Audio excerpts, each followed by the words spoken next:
கடந்த அமர்வில் என்ன பார்த்தோம் அப்படின்னா, பைத்துல் முகத்தஸுங்கிற அந்த வார்த்தைக்கு மீனிங் என்ன, மஸ்ஜிது நபி ஸல்லல்லாஹு அலைஹி வஸல்லம் காலத்தில் இல்லாத போது அது எப்படி குர்ஆன் வந்து மஸ்ஜிதுன்னு சொல்லுது, ஒரு முஸ்லீம் உம்மத்துக்கு எது எதுலாம் சொந்தம், எந்த ஹரம்கள்லாம் சொந்தம் அப்படிங்கிற ஒரு சில விஷயங்களை நம்ம பார்த்தோம். இப்போ கடைசியாக என்ன பார்த்துருந்தோம் அப்படின்னா, அல்லாஹ்வுடைய சுன்னத்து 2 ஹரமுக்கும் வந்து வேறு வேறு சுன்னத்து. காபாவை பொறுத்த வரைக்கும் அது வந்து எதிரிகள், தப்பான ஆட்கள் யாருமே அதை கை வைக்கிறதுக்கு அல்லாஹ் விட மாட்டான்.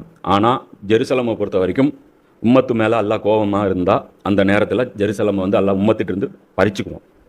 இது வந்து பனி இஸ்ராயீல்கள் அவர்களிடத்தில் வந்து பார்த்திங்கன்னா 2 முறை பறிக்கப்பட்டது.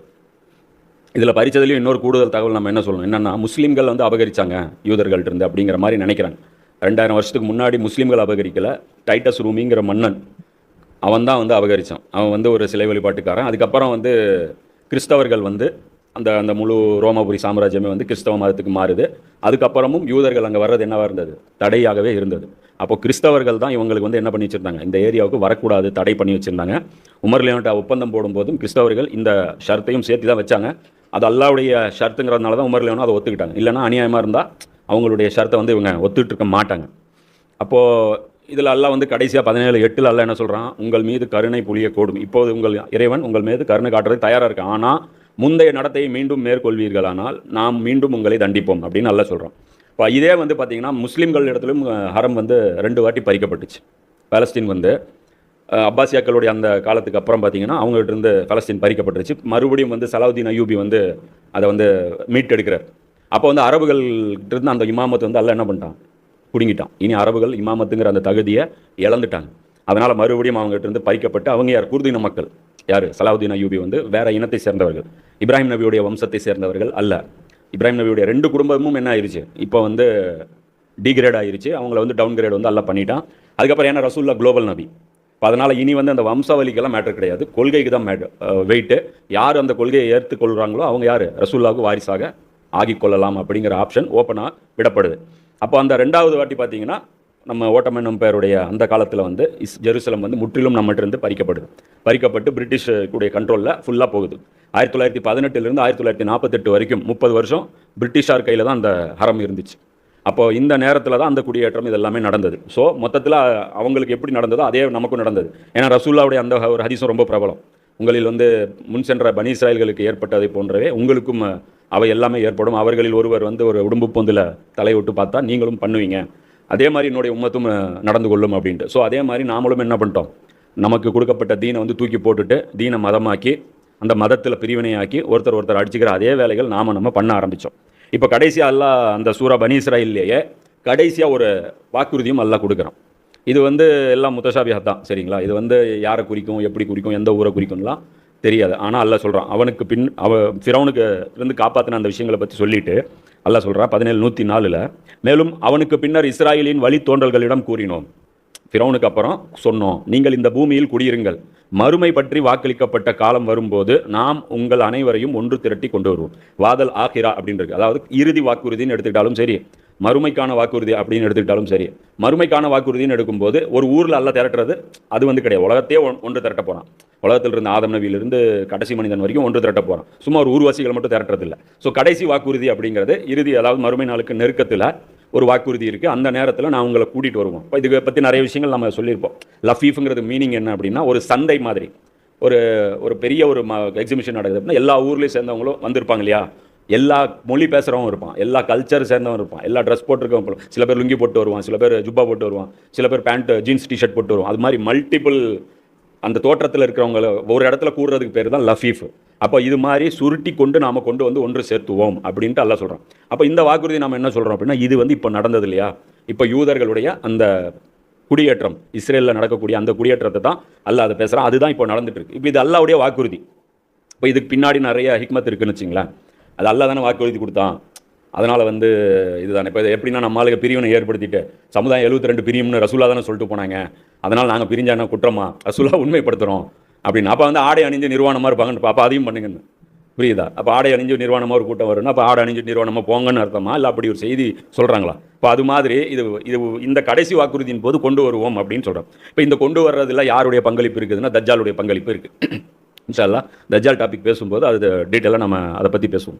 இதேவே வந்து அல்லாஹ் வந்து என்ன சொல்கிறான், 17:104 இதை சொல்லிட்டு 21 95 96 இதே விஷயத்தை வேற வடிவத்திலையும் சொல்கிறான். எந்த ஊர் மக்களை நாம் அழித்து விட்டோமோ அவர்கள் மீண்டும் திரும்பி வருவது சாத்தியமில்லை. ஒரு ஊர் அழிக்கப்பட்டுருச்சு அப்படின்னா அவங்க மறுபடியும் வர்றது சாத்தியமில்லை. எதுவரை எனில் யாஜூஜ் மாஜூஜ் திறந்து விடப்பட்டு ஒவ்வொரு உயரமான இடங்களிலும் இருந்தும் அவர்கள் வெளியேறும் வரை மின் குல்லி ஹதபின் என்சிலூன் அப்படின்ட்டு வரும். அப்போ இதிலிருந்து என்ன புரியுது அப்படின்னா, ஒரு ஊர் வந்து எல்லாம் மென்ஷன் பண்ணுறான், அவங்க அழிக்கப்பட்டாங்க, அவங்க மீண்டும் வருவது சாத்தியமில்லை. இதன் அதிகமான பேர் என்ன விளக்கம் கொடுக்குறாங்க, அழிக்கப்பட்ட சமுதாயங்கள், லூத் நபி சமுதாயம், சாலி நபியுடைய சமுதாயம் திரும்பி வருவது சாத்தியமில்லை. இது வெறும் அந்த வார்த்தையோட முடிஞ்சிருந்தால் அது அப்படியே விட்டுறலாம். ஆனால் அல்லாஹ் இங்கே என்ன சொல்கிறான், ஹத்தா அப்படிங்கிற அந்த வார்த்தை வருது. எதுவரை என்றால் யாஜூஜ் மாஜூஜ் திறந்து விடப்படும் போது அவங்க திரும்பி வந்துடுவாங்க. அப்படின்னா என்ன அர்த்தம், யாஜூஜ் மாஜூஜ் திறந்து விடப்படும் போது அந்த ஊர்வாசிகள் வரணும். அப்போ இது வேற ஏதோ ஊரை குறிக்குது. அதே மாதிரி இது இந்த அழிவுங்கிறது வேற அழிவை குறிக்குது. இது எந்த அழிவு அப்படின்னா, ஜெருசலமுடைய அந்த டெமாலிஷன், அந்த ஜெருசலம் ஒரு செங்கல் இன்னொரு செங்கலுக்கு மேலே இருக்காது அப்படின்னு சொல்லி ஈசா நபி சொல்லிட்டு போனாங்க இல்லையா, அந்த அழிவு. அந்த அழிவுக்கு அப்புறமும் இவங்க எல்லாம் விட்டு வச்சிருக்காங்க. ஆக்சுவலாக பார்த்தோம்னா இவங்க வந்து மரண தண்டனைக்கான கைதிகள், தீர்ப்பளிக்கப்பட்டோம். ஏன்னா ரசூலை நிராகரிச்சா என்ன கிடைக்கணும், அழிக்கப்படணும். அதுவும் அந்த ரசூல் ஊரை விட்டு விரட்டப்பட்டால் அந்த ஊரே இருக்கக்கூடாது. ஆனால் அல்லாஹ் ஒரு காரணத்துக்காக வச்சிருக்கான். அது வந்து இஸ்ரார் அஹமது வந்து சொல்லுவார். என்ன அப்படின்னா, இந்த கிராமத்துலலாம் சில பேர் இருப்பாங்களாம், இந்த பெரிய ஜாதி கீழே சின்ன ஜாதி அந்த மாதிரி நிறைய இருப்பாங்க. பெரிய ஜாதிக்காரன் ஏதோ ஒரு பெரிய தப்பு பண்ணிட்டான்னு வச்சிங்களேன், அவனை வந்து செருப்பு எடுத்து அடிக்க சொல்லுவாங்களாம். அது அடிக்கிறதுக்குன்னு ஒரு கீழ் ஜாதிக்காரனை கூப்பிடுவான், கூப்பிட்டு நீ அடி அப்படி, அப்போ தான் அவனுக்கு புத்தி வரும் அப்படின்னு. ஏன்னா செருப்பு அடித்தா கூட அவனுக்கு அவ்வளோ இன்சல்ட்டு கிடையாது. இந்த அடிக்கிறவன் அந்த அதை விட மட்டமானவன் அடித்தானா தான் இன்சல்ட்டு. ஸோ அதனால் அவர் சொல்லுவார் இஸ்ரார் அஹமது, இஸ்ரேல் மூலமாக அல்ல நம்மளுக்கு அடி கொடுப்பான். ஏன்னா நாம் வந்து அதை விட தரம் தாழ்ந்து போயிட்டோம். ஸோ அதுக்காகவே அல்லாஹ் இவங்களை விட்டு வச்சிருக்கான். நம்மளை கேவலப்படுத்துறதுக்காகவே அல்லாஹ் இவங்களை விட்டு வச்சிருக்கான். அதனால் வந்து இவங்க மூலமாக நம்மளை அடித்து இன்னும் இழிவிலும் இழிவு நம்மளுக்கு வந்து சாட்டப்படுது அப்படின்ட்டு. இதையே பார்த்தீங்க அப்படின்னா இந்த யாஜூஜ் மாஜூஜ் வந்ததுனால தான் இது திறந்து விடப்பட்டது. இதை பற்றி டீட்டெயிலாக நிறைய பேசி, பால்ஃபோர் டிக்ளரேஷனு, இது எல்லாமே வந்து வெள்ளையர்களுடைய மேலாதிக்கம் வந்ததுக்கப்புறம் தான். இவங்க யாரும் பனி இஸ்ராயல்கள் கிடையாது. இப்போ இன்றைக்கி இதில் இருக்கக்கூடியவங்க, இஸ்ரேலில் இருக்கக்கூடியவங்க யாருமே டைரக்டு இப்ராஹிம் நபியுடைய வாரிசுகள் கிடையாது. அவங்க வந்து ப்ரௌன் ரேஷியல் கிடையாது. இவங்க வந்து ஒயிட் ஆங்கிலோ செக்ஷன் அப்படின்னு சொல்லக்கூடிய அந்த வெள்ளை இனத்தை சேர்ந்தவர்கள். அப்போ இந்த வெள்ளை இனத்தை சேர்ந்தவர்களே பார்த்தீங்கன்னா ஒரு குரூப் கிறிஸ்தவத்தை ஏற்படுத்திட்டாங்க, புரோட்டஸ்டன்ட்டுங்கிற அந்த கிறிஸ்தவத்துக்கு போயிட்டாங்க. அதே மாதிரி யூதர்கள் மாதிரி இங்கே இருக்கிறாங்க. இதை பற்றி பைபிள்லையும் சொல்லப்பட்டிருக்கு. இந்த வெளிப்படுத்தின சுவிசேஷம் 2ஆம் அதிகாரத்தில் 9ஆம் வசனம், உன் கிரியைகளையும் உன் உபத்திரவத்தையும் நீ ஐஸ்வர்யம் உள்ளவனாக இருந்தும் உனக்கு இருக்கிற தரித்திரத்தையும் தங்களை யூதர் என்று சொல்லியும் யூதரா இராமல், யூதர்னு சொல்லிக்கிட்டு யூதரா இல்லாமல் இருக்கக்கூடிய சாத்தானுடைய கூட்டமாக இருக்கிறவர்கள் செய்யும் தூஷணத்தை நான் அறிந்திருக்கிறேன். சாட்டனிஸ்ட் அவங்க எந்த அளவுக்கு அக்யூரேட்டாக பைபிளில் சொல்லியிருக்கு பாருங்க. நம்ம அங்கே வந்து இவங்களுடைய மதம் என்ன, ஆக்சுவலாக இவங்க சாத்தானை வணங்கக்கூடியவர்கள். இவங்க வந்து நேதன்யாகவும் இவங்க வந்து மூசா நபியும் ஏற்றுக்கிறது இல்லை. அதனால தான் அவங்க எல்லாத்தையுமே அனுமதிக்கப்பட்டதான் நினைக்கிறாங்க. குழந்தைகளை கொல்றது, பெண்களை கொல்றது, ஒருத்தனை வீட்டை விட்டு துரத்துறது, இது எதுவுமே பாவத்தில் வராது. ஏன்னா இது ஆசீர்வதிக்கப்பட்ட பூமி. இந்த மாதிரி கிறுக்குத்தனம், இப்போ நமக்கு இருக்கிற ஒரு கிறுக்குத்தனம், ரசூலுல்லாஹ்வுடைய உம்மத்து ஆசீர்வதிக்கப்பட்டவங்க, நம்ம என்ன செஞ்சாலும் சொர்க்கம். நமக்கு வந்து ஒரு ஜும்மா போயிட்டோம்னா அடுத்த ஜும்மா கவர் ஆகிக்கும், நம்ம ஒரு உம்ரா போயிட்டோம்னா அடுத்த உம்ராவுடைய பாவங்கள் மன்னிக்கப்படும். இந்த உலகத்தை பற்றி எந்த கேள்வி கணக்கும் நமக்கு கேட்கப்படாது. அதாவது இந்த தீனை பற்றி நம்மகிட்ட கேள்வி கேட்கவே படாது. நம்ம வந்து வெறும் தொழுதோமா நோன்பு வச்சோமான்னு மட்டும்தான் அல்ல பார்ப்பான். ஏன்னா வெவ்வியாறு ரசூலுல்லாஹ்வுடைய உம்மத், சூசன் பீப்புள்.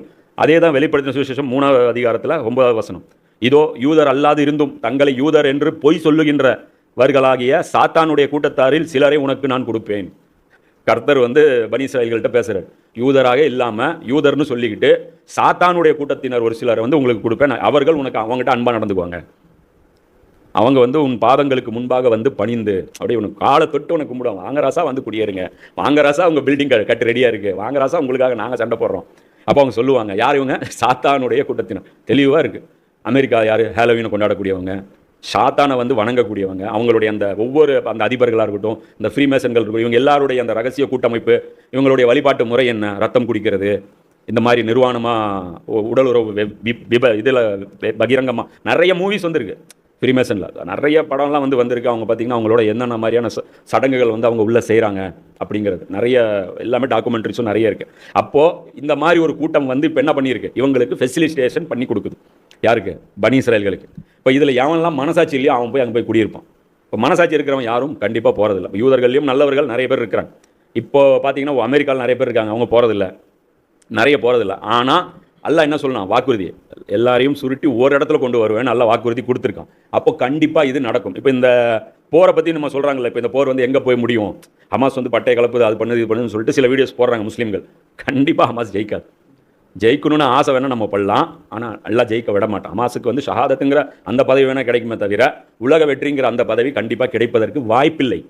ஏன்னா மற்ற செய்திகள்லாம் வேறு மாதிரி இருக்குது. எடுத்தோன்னே இப்போல்லாம் வந்து முஸ்லீம்களுடைய எழுச்சி வராது. முஸ்லீம்களுக்கு இழிவு அதை விட கீழான இழிவு தான் போகும். அப்போது இதில் பொறுத்த வரைக்கும் இப்போது சிறப்புக்கு வருவோம். இப்போ பனி இஸ்ராயல்களை வந்து அல்லாஹ் சிறப்பிச்சிருக்கிறோம். அப்போ சூசன் பீப்புள் அப்படின்னு சொல்கிறாங்க. அதை பற்றி குர்ஆன் என்ன சொல்லுது?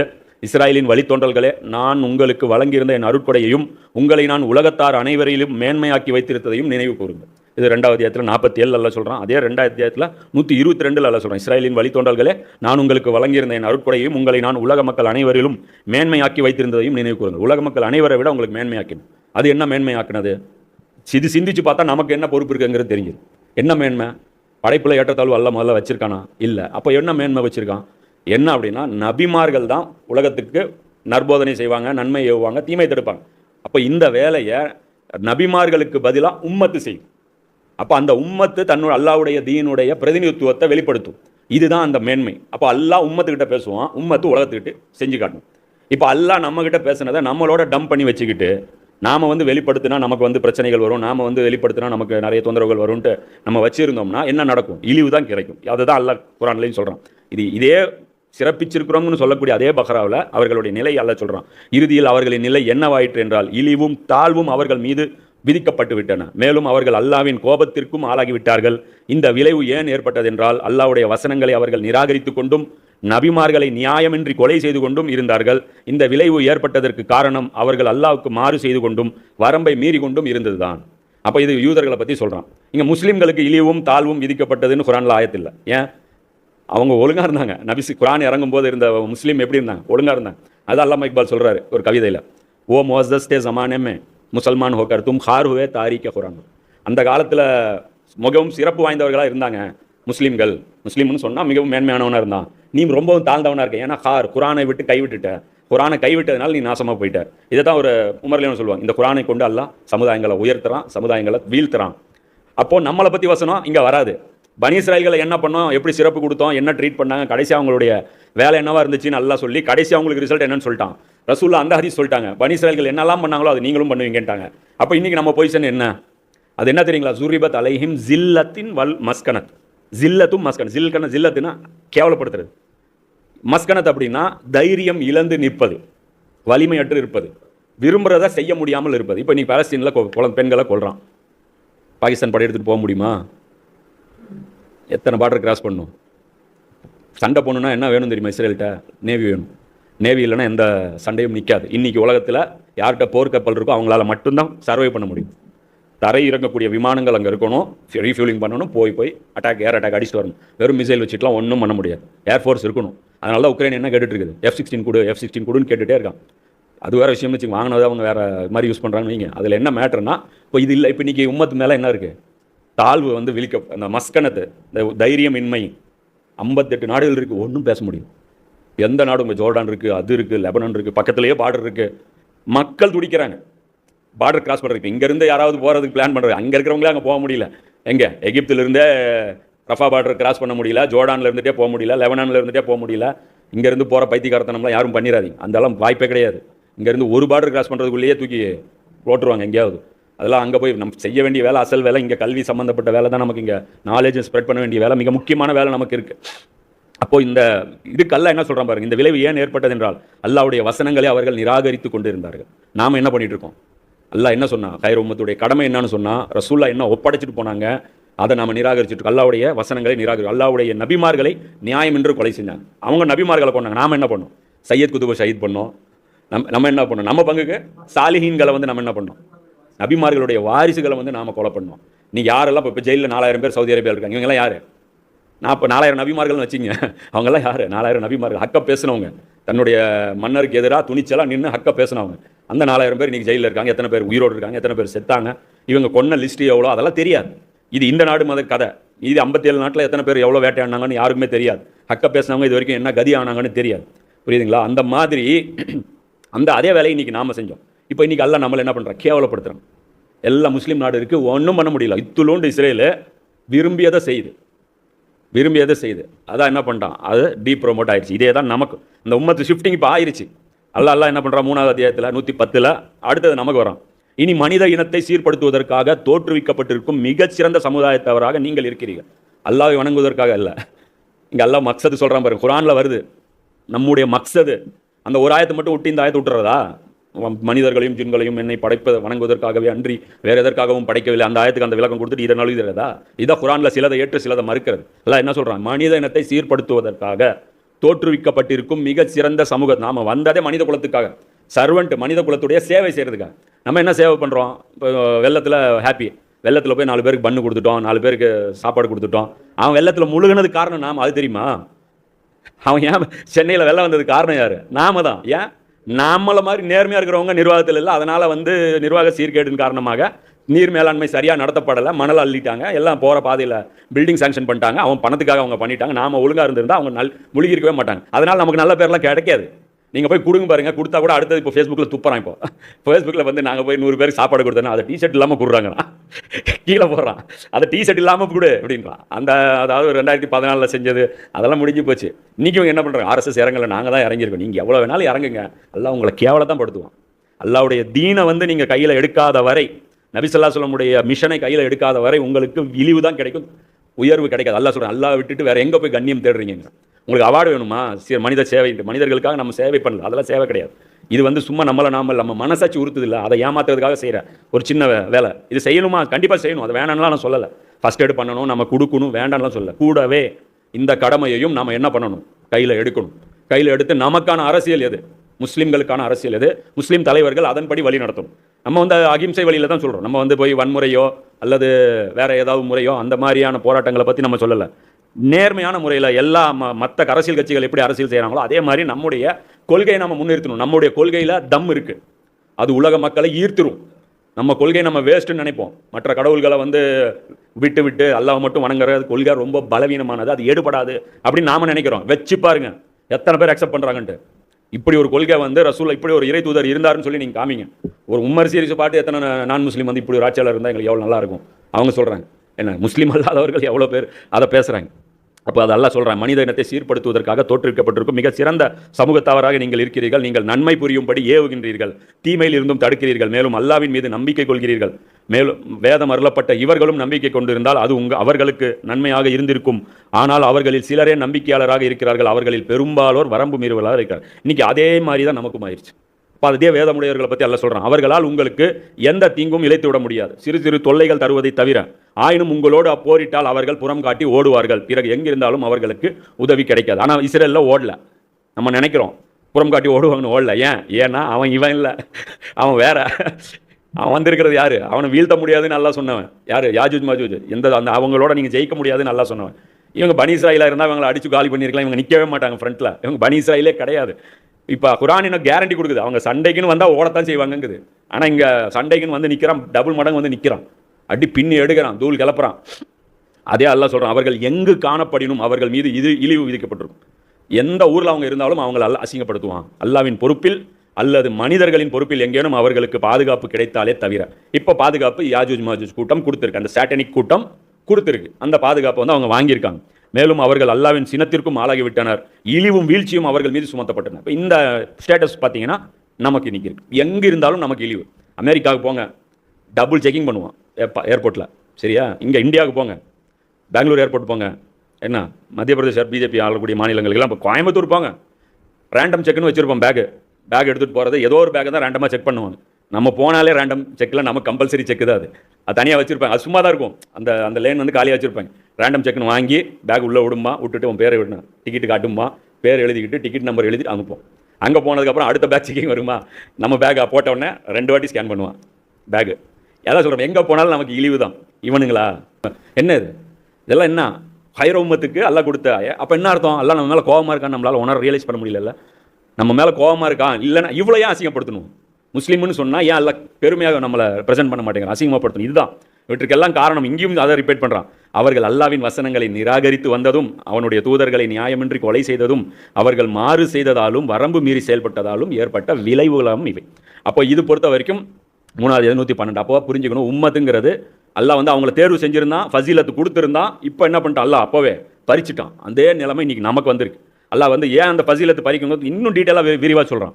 மேலும் தௌராத்தையும் இஞ்சிலையும் தம் இறைவனிடமிருந்து தமக்கு இறக்கி அருளப்பட்ட இதர வேதங்களையும் அவர்கள் முழுமையாக நிலைநாட்டியிருந்தால், பார்ஷியல் அல்ல, தொழுகை மட்டுமல்ல, பள்ளிவாசல் மட்டுமல்ல, நோன்பு மட்டுமல்ல, ஜகாத் ஹஜ் மட்டுமல்ல, முழுமையாக நிறைவேற்றியிருந்தால் அவர்களுக்காக ஆகாரம் மேலிருந்தும் பொழிந்திருக்கும், கீழிலிருந்தும் பொங்கியிருக்கும். ஆயினும் அவர்களில் சிலர் நேர்மையாளர்களாக இருக்கின்றனர், எனினும் அவர்களில் பெரும்பாலோர் தீய செயல்கள் புரிபவர்களாக இருக்கு. நம்முடைய மெஜாரிட்டி இன்னைக்கு என்ன? நம்முடைய மெஜாரிட்டி நம்முடைய தீனை வெறுக்கக்கூடியதாக இருக்குது.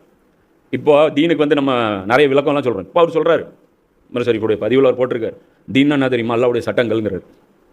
அல்லாவுடைய சட்டங்கள் தான் தீனு, அதை முழுமையாக நிறைவேற்றாத வரைக்கும் நாம் சொர்க்கம் போக முடியும் சொல்கிறார். அப்போ என்ன அப்போ இதைத்தான் நம்மளும் சொல்கிறோம், புரியுதுங்களா? இதுதான் குரானும் பேசுது. வேதத்தை முழுமையாக தௌராத் இஞ்சிலும் மற்றும் தன்னுடைய இறைவனிடமிருந்து இறக்கப்பட்டது குரானும் இன்க்ளூடட் அல்ல சொல்கிறான்.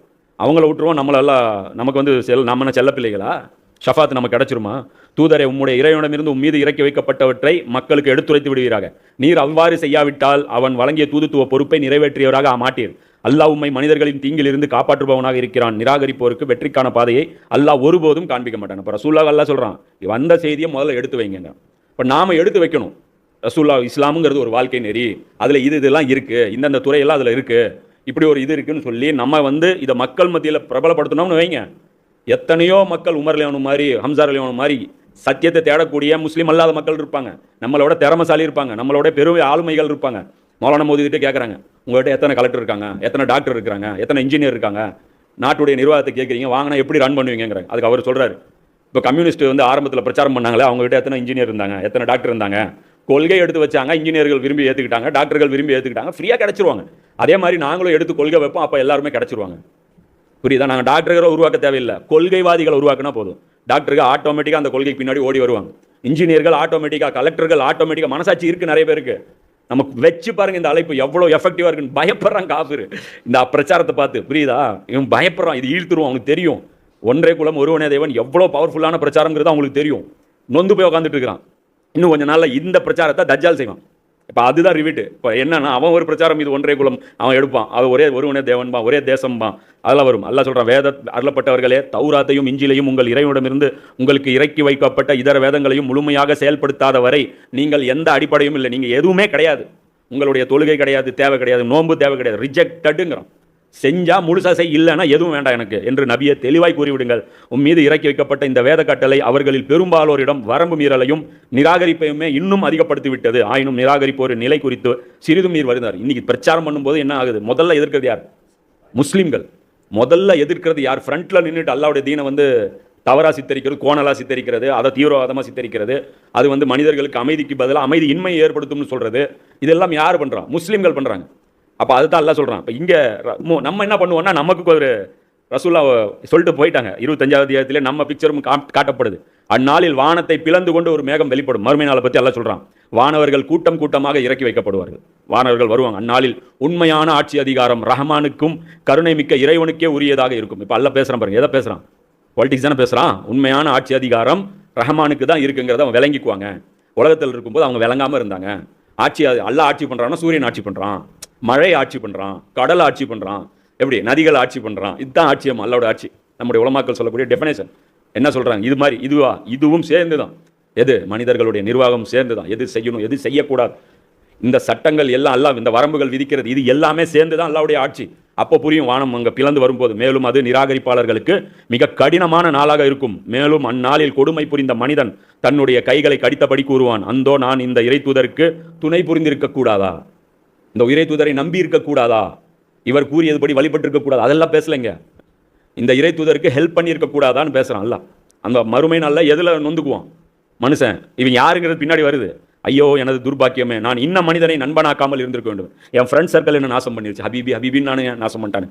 இதுதான் என் ஃப்ரெண்ட் சர்க்கிள் நாசம் பண்ணிட்டாங்க. எல்லாம் குரூப்பாக இருந்தோம், நாங்களாம் குரூப்பாக நோம்பு துறக்க போவோம், நாங்களாம் குரூப்பாக அப்படியே மாநாடுக்கு கட்சி கொடி கட்டிட்டு போவோம், நாங்கள் அப்படியே ஒரு பேட்ச், நம்ம அந்த பேட்ச்லேயே இருக்கணும்னு இருந்தோம்.